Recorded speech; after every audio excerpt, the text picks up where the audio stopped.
Welcome to the broadcast once again. I'm Ashley Mazuri. Our sign language interpreter tonight is Marisha Witi. Now, anti-corruption czar and whistleblower John Githongo has been ordered by the Court of Appeal to pay former Cabinet Minister Murungaru 10 million shillings for defamation. The three-judge bench lowered the 27 million shilling damages that the High Court had awarded Murungaru in 2019.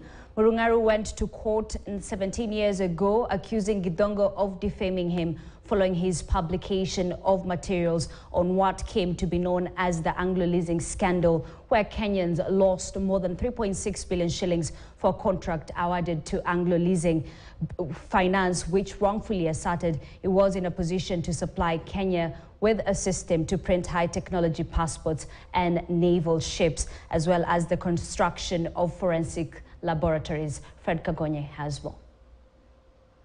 The man who brought to light the Anglo leasing scandal, which took place in the first years of late President Mwai Kibaki's administration, John Githongo, has been ordered to pay former Cabinet Minister Murungaru 10 million shillings in damages for defamation by the Court of Appeal.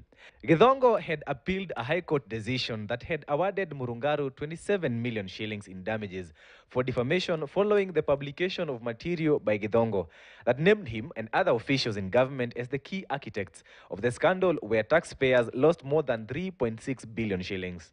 The architects of this scandal used Anglo Leasing Finance's company to win a contract from the Mwai Kibaki government, where they were to supply Kenya with a system to print high-technology passports, supply naval ships, as well as the construction of forensic laboratories.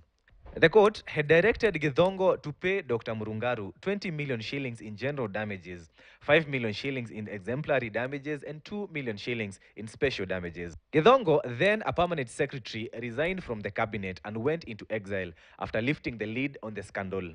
While in exile, he read a manuscript from his book, It's Our Turn to Eat, the story of a Kenya whistleblower, and gave interviews and tape recordings to international broadcasters Al Jazeera and the BBC. And this would prove to be his Achilles heel in this case. In the case, Murungaru maintained that Githongo's dossier tarnished his good reputation, adding that a parliamentary watchdog committee had cleared him of all claims related to the Anglo leasing scandal. Fred Kagonye, KTN News.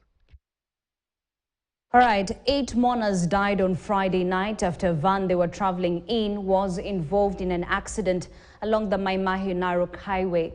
The 5 women and the 3 men were returning to Naivasha from Kisii County